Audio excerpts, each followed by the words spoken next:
Please be seated. Good afternoon, everyone. It is an honor to be with you. Speaker Pelosi, Chairwoman Amy Klobuchar, Ranking Member Roy Blunt, and all the members of Congress, including the Mayor of Washington, D.C., thank you for being here with us this afternoon.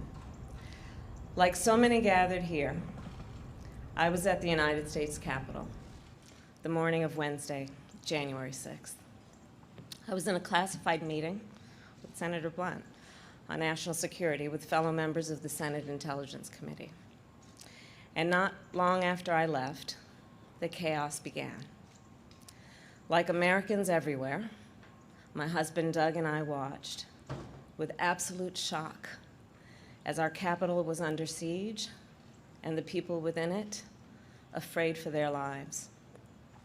What we know now is in the midst of that violent attack, there were countless acts of courage. And we are here today in the Rose Garden at the White House to recognize that courage. The officers of the United States Capitol Police and the D.C. Metropolitan Police risked their own lives to save the lives of others, both on January 6th and on April 2nd. They sacrificed so much to defend our nation. And in securing our Capitol, they secured our democracy. These officers are heroes.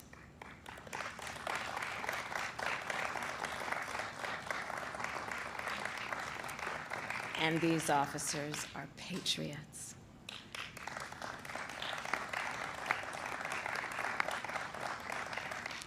And they deserve, today and every day, this honor.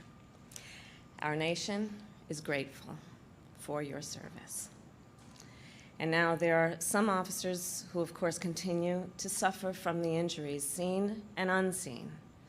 And I want to make it clear that you know that you are not alone and that we all stand with you. And of course, there are other officers who tragically lost their lives.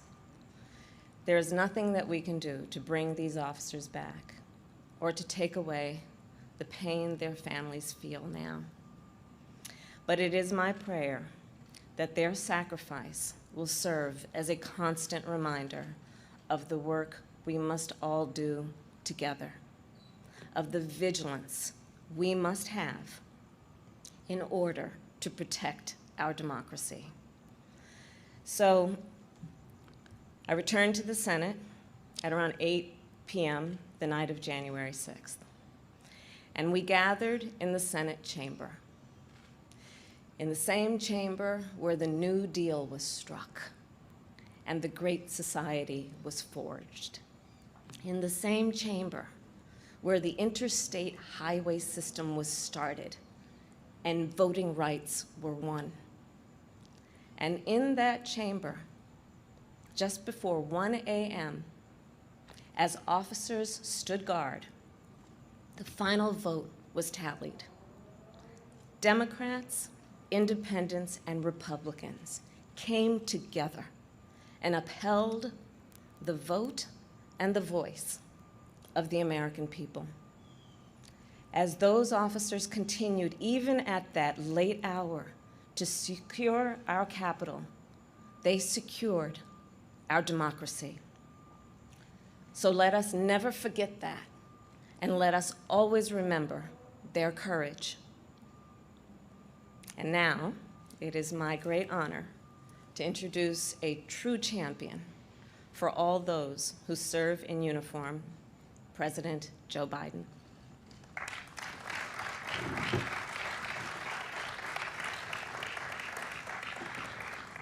Good afternoon. Thank you, Vice President Harris.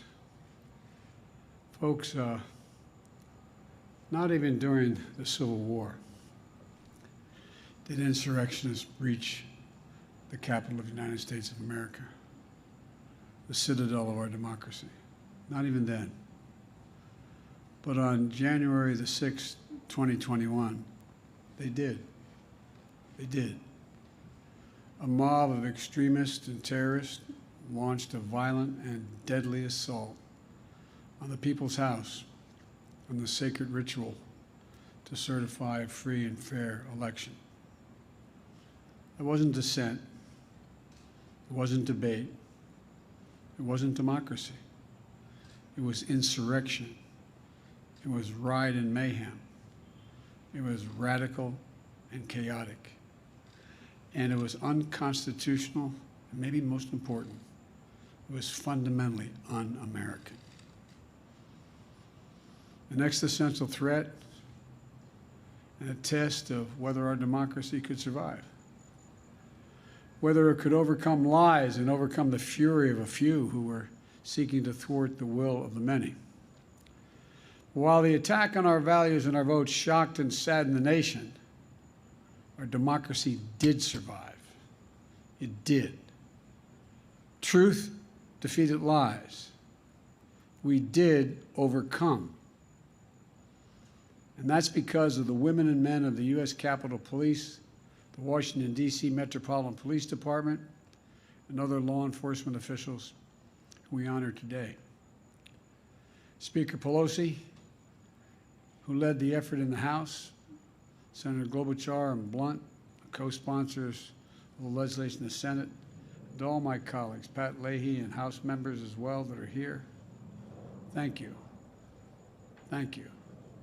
Today, I'm going to sign into law the bill you sent to me that awards the Congressional Gold Medal to the United States Capitol Police, the Washington, D.C. Metropolitan Police Department, and other law enforcement for their service and defense of our democracy on January the 6th. To all of them, on behalf of a grateful nation, thank you, thank you, thank you for protecting our Capitol. Maybe even more importantly, for protecting our Constitution and saving the lives of duly elected members of the Senate and the House and their staffs. In these moments when we're still debating, these were tragic hours back then. You stood in the breach. You did your duty to defend the Constitution of the United States against all enemies, foreign and domestic. The events that transpired were surprising, but not your character, your courage, Chief, and all your men and women. I didn't grow up with any of you, but I know you. You're just like all the women and men I grew up with, particularly at that time it was men, in Scranton and Claymont. Places where the neighborhood I lived in, you became a cop, a firefighter, or a priest. I wasn't qualified for any of them, so here I am. But look, all kidding aside, I got to know you. You're the same ones after a ball game in a visiting field. Come walking out of the gym if you want and you may get jumped by the other team or their supporters. You may be all by yourself, the only one standing there when you watch 6 people jump one of our teammates. What the hell would you do? You jump in. You jump in knowing you're going to get the hell beat out of you too. Police officer is not what you do. It's who you are. I got to know you after 36 years in the Senate, 8 years as vice president. You're always there. It's not a joke. It's not some hyperbole to suggest duty, honor, service. That's who you are. That's who your dad was. That's who your dad was. And America owes you a debt we can never fully repay. But I know receiving this award is bittersweet. On that day, more than 140 law enforcement officers suffered physical injuries, an untold number suffering emotional toll. 15 of you were hospitalized, and others were lost forever. May their souls rest in peace and rise in glory.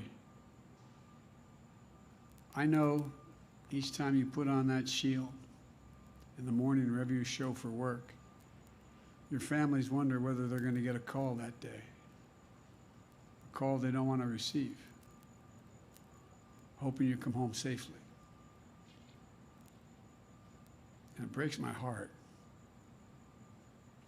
It breaks the heart of the nation to remember that you were assaulted by thousands of violent insurrectionists at the capital of the United States of America. Jill and I would never have thought we'd have to join you in the Capitol Rotunda, not once but twice. Once to honor Officer Brian Sicknick, who lost his life, and the second time to honor Billy Evans, who lost his defending the Capitol as well. Both gave the full measure of their devotion to the country at the United States Capitol. Their families are here today. I know from similar, yes, we should clap for the families.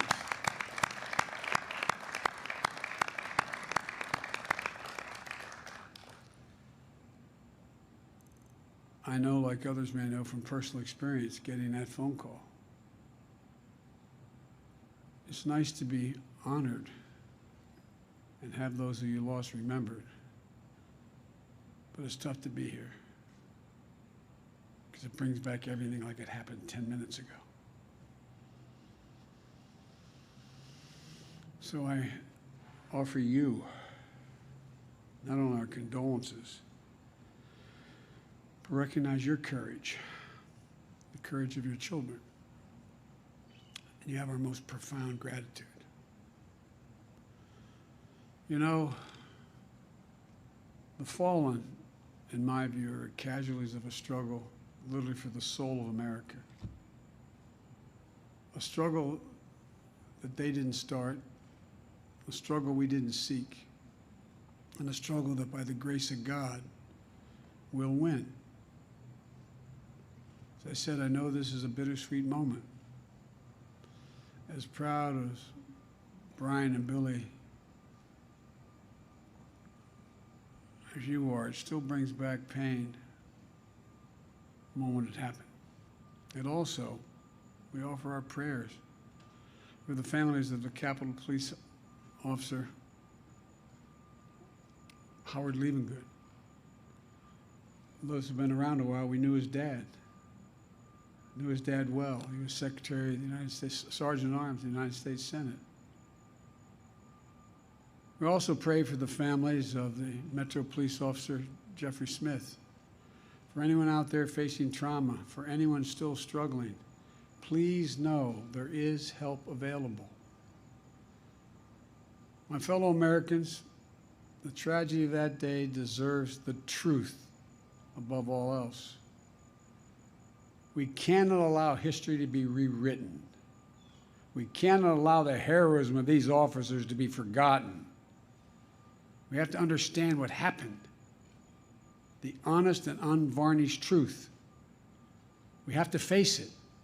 That's what great nations do, and we are a great nation.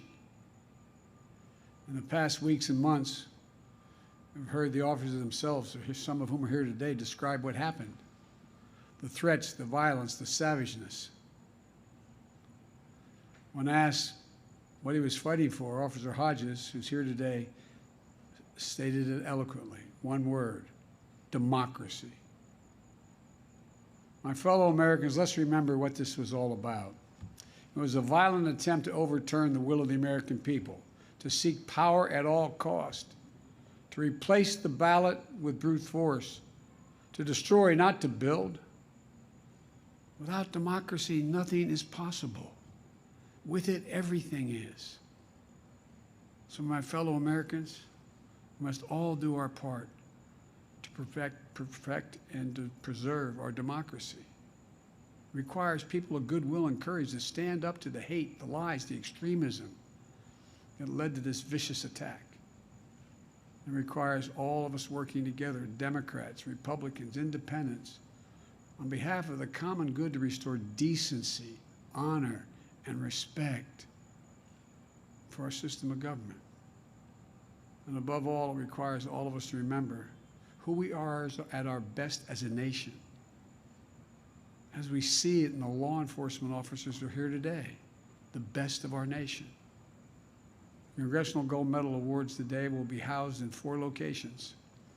2 medals will be displayed at the U.S. Capitol Police Department and the Washington, D.C. Metro Police Departments, so that every morning you officers walk by seeing those medals and remember the heroism of their colleagues and the importance of their work. The 3rd medal will be displayed at the Smithsonian Museum with a plaque honoring all law enforcement that protected the Capitol on January 6th, so all visitors can understand what happened that day. And the 4th one will be displayed at the Capitol itself to remind us all who served and currently serve there, and all who visit, the honor and the service of those who protect and preserve all of us. I'll now ask Speaker Pelosi if she's willing, and Senator Klobuchar and Senator Blunt, Chief Conte and Chief Manger, and the other officers here today to join me as I sign this bill into law. May God bless you all, and may God protect our troops and all those who serve watch over our democracy. Come on over here. You probably want Leahy. Yeah, come on, sure. Patrick, come on. Pat. That was very powerful.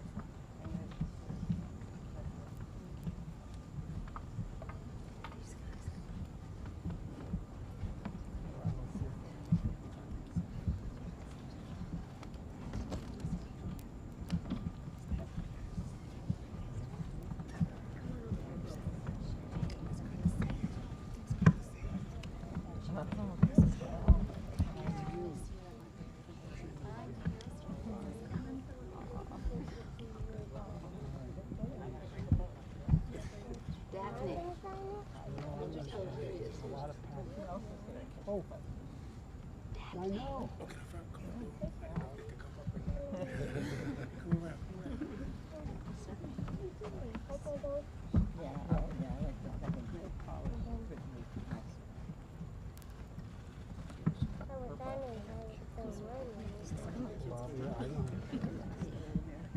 This is a silly way to do this.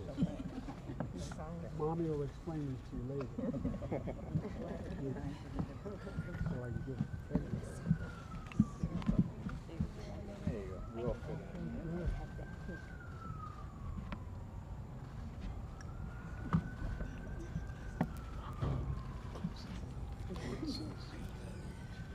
Now he's 50.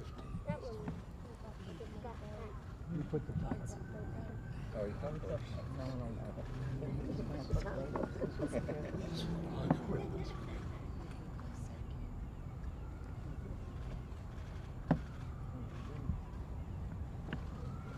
Thank you so much. I'll help her there. Nance? We got Amy over here. Amy? Roy behind you. Right here. Roy?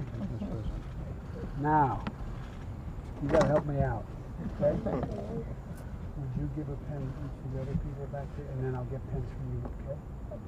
All right? And you hand them out now, right?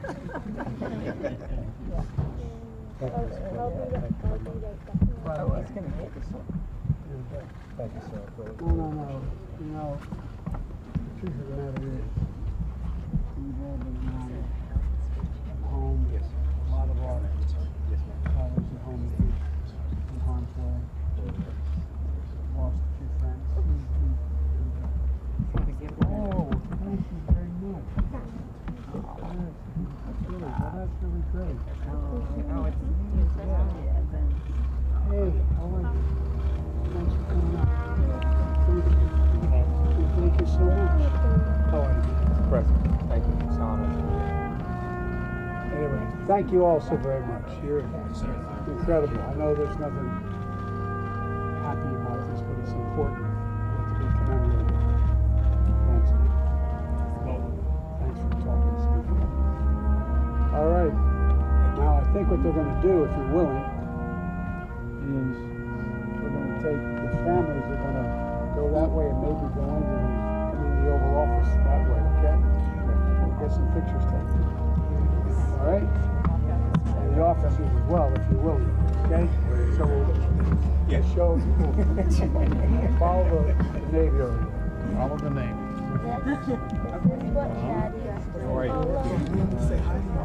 He did. Bring her up.